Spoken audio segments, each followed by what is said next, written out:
Hello there, ladies and gentlemen. Moletrap here, coming at you with game number 2 of the second match of the playoffs from round 2 of the 2006 Pro League. And cool little intro here. Not the best intro as far as esports intros go, but solid for 2006, you know. And anyway, we're gonna get into game number 2 here. We got another PVT here, ladies and gentlemen.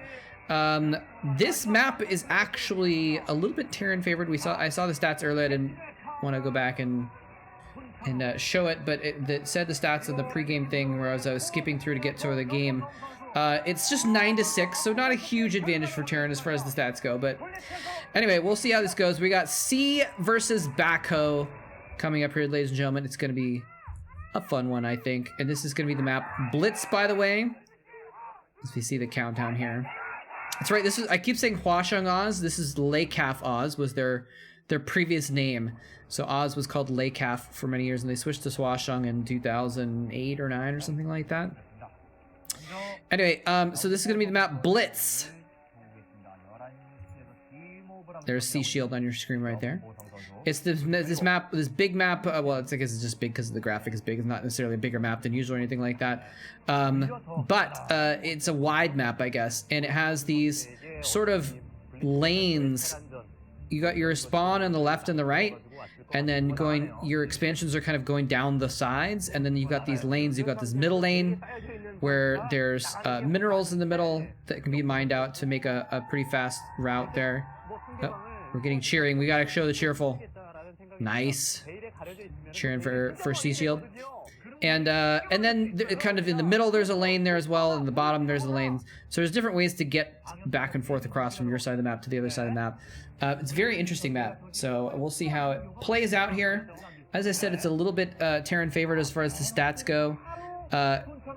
Oh, is he actually? Whoa! I was gonna go back and say maybe because of all these ramps and stuff, but hold that thought, because you know we're not gonna see any ramps manned by siege tanks anytime too soon. But we have a proxy barracks. Although I mean this is just a quick proxy Rax. It's just one Rax. It's not a BBS or anything like that. So he's gonna be putting some pressure on here, but this could evolve. It could be some early pressure evolving into a later game. And look at this, the probe scouts pretty early. Luckily he's gonna see that now. Actually, he sees the depot.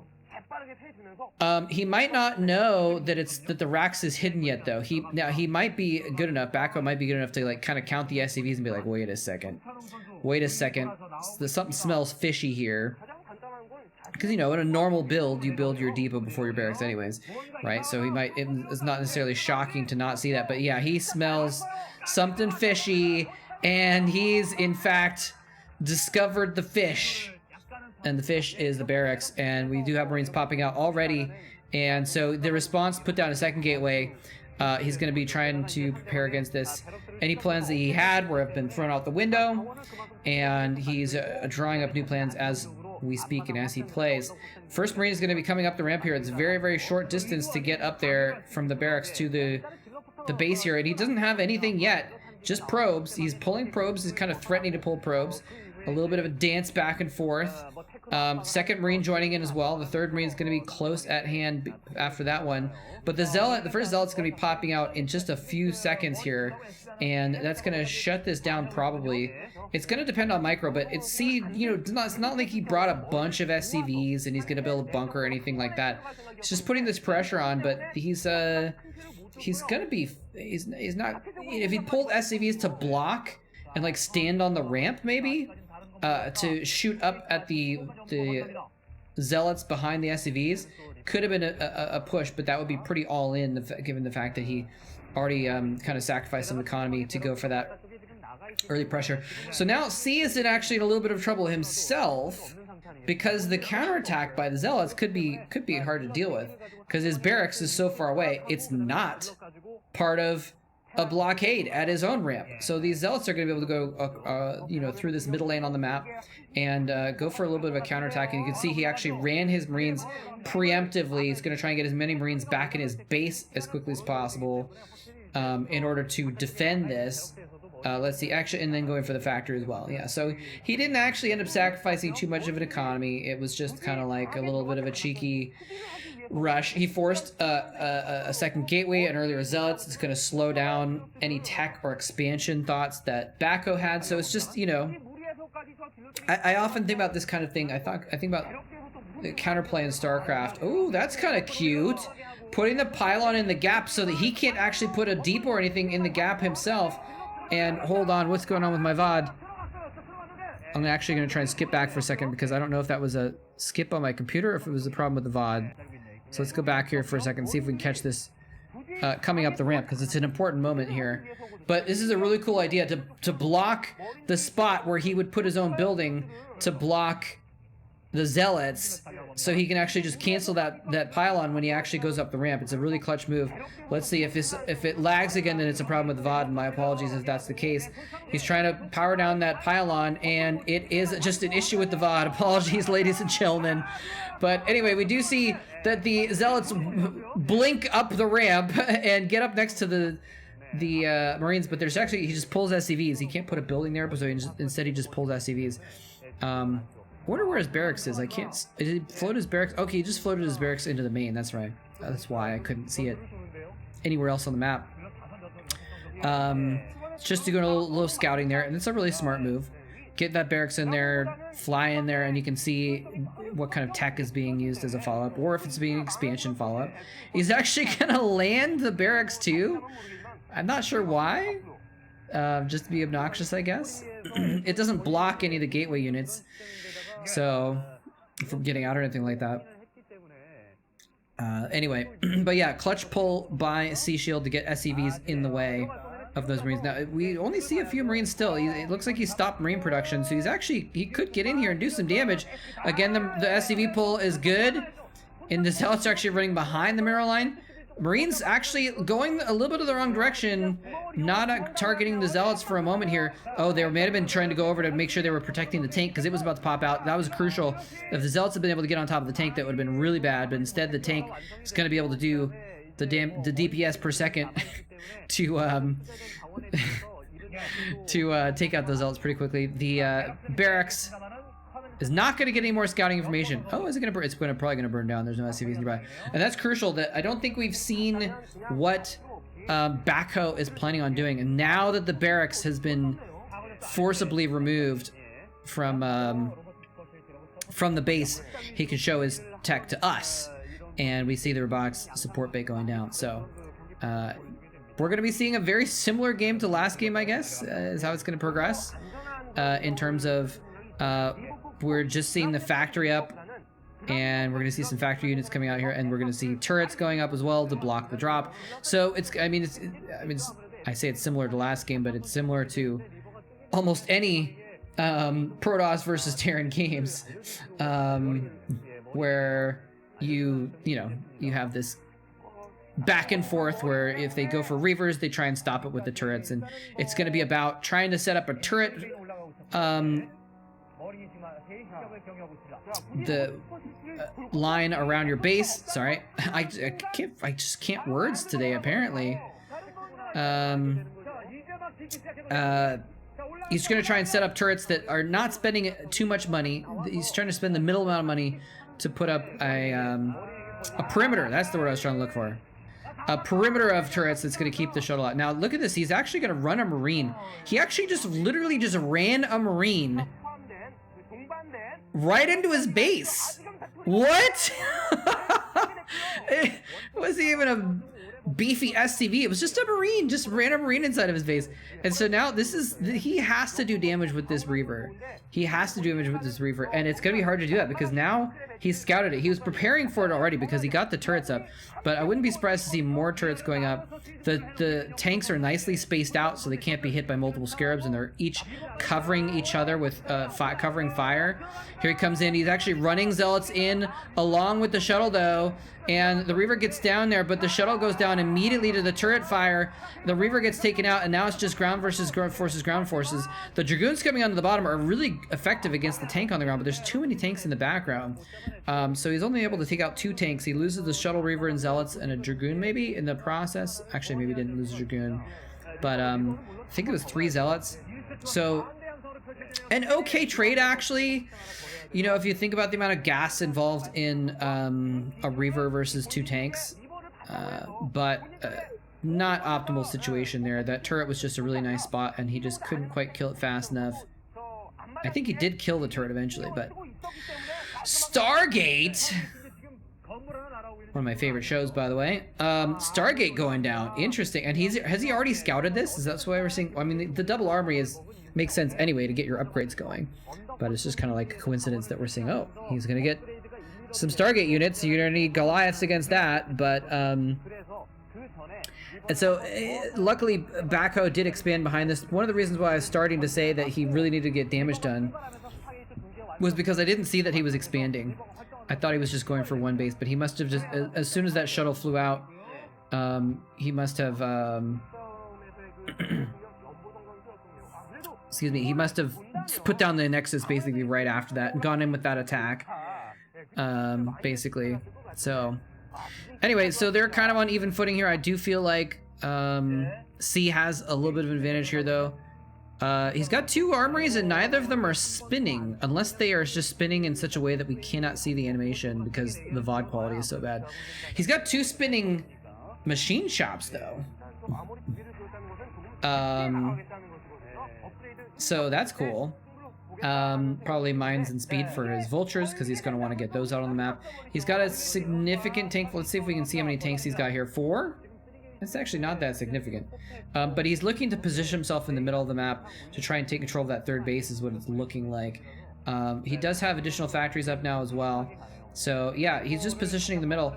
And, you know, this is a little bit of an open map. Like I said, there's different lanes. So where he is protects that 3rd base, but it doesn't really protect his 2nd base. Backho could still go around the bottom of the map with units and run into the 2nd, theoretically. Which might leave him vulnerable to a little bit of a counterattack, but he could even just run through the middle.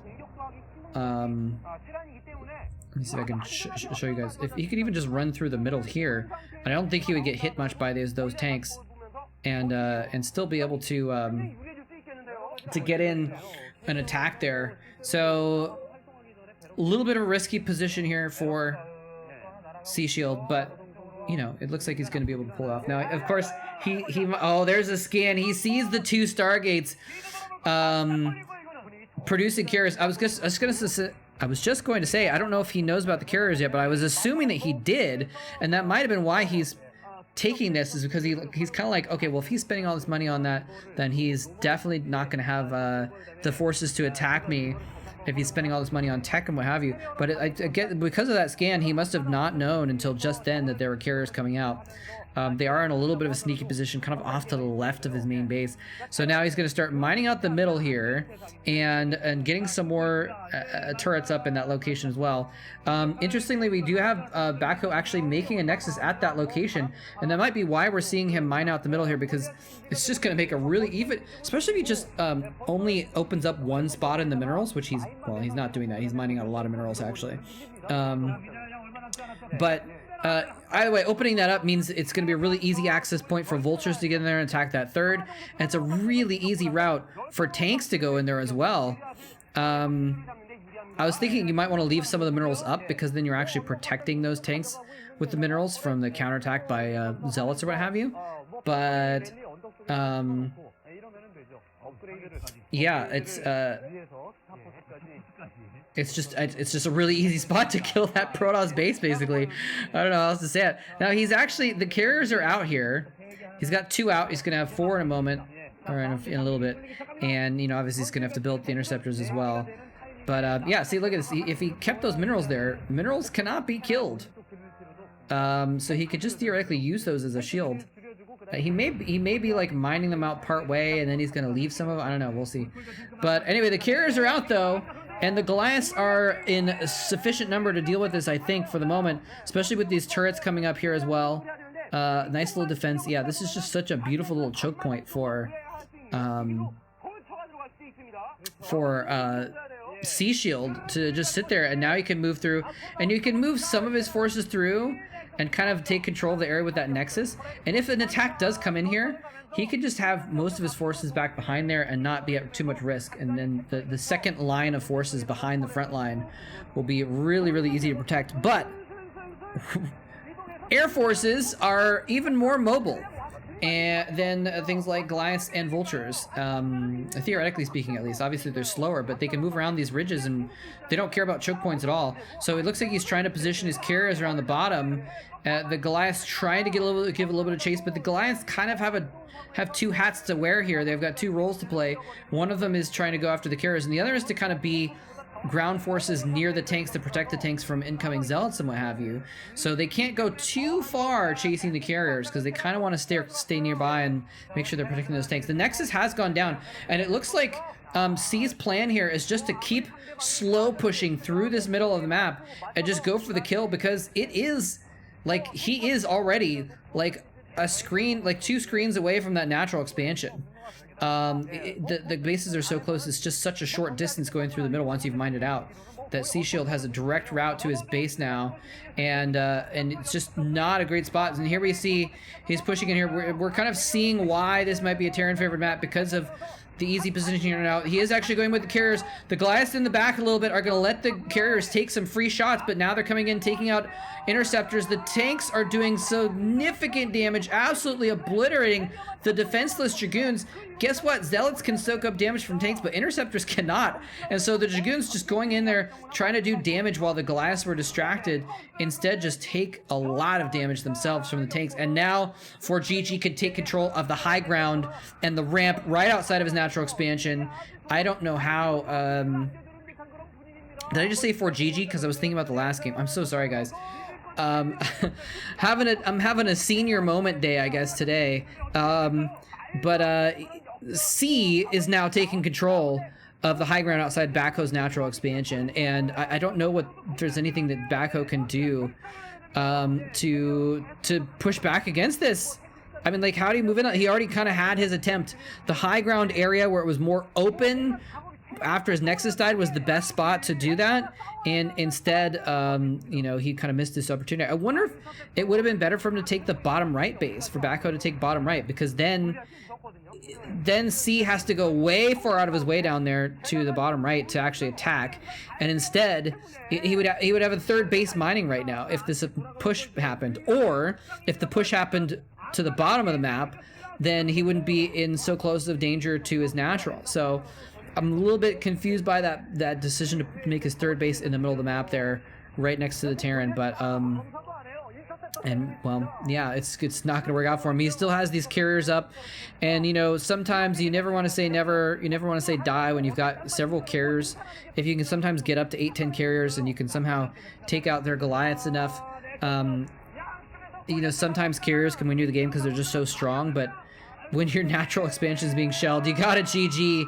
And there is the GG from, not 4GG, from Backho. SeaShield taking the win there, and flipping it around. Well, actually, no, I guess, well, flipping it around by teams and not flipping it around. 2 Terran wins in a row, but this time it was the Terran fielded by MBC game. And so, very cool series tie-up by SeaShield. Very nicely done.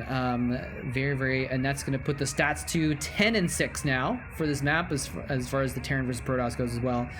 And there's Backho. I think I saw Backho in one of my videos recently, or maybe it was on my stream, and I was like, "Who is that guy? I recognize him," but now I see it. Oh yeah, it's Backho. Anyway, so the series is tied up at 1 apiece. That means the next one is the 2v2 match. We're going to have a bunch of no-names playing against each other in the 2v2 match. Not no-names, but Dongray and Xinhua for Lake Half Oz, and 910 and the Zerg are going to be playing for MBC Game Heroes. 2v2 matches are always exciting. They're always a little chaotic as well. But that's going to be coming up before too long, ladies and gentlemen. Hope you guys enjoyed this match. Backho certainly stressed about the result of that one, but MBC Game's got to be happy about it. All right, thanks for watching. Take care.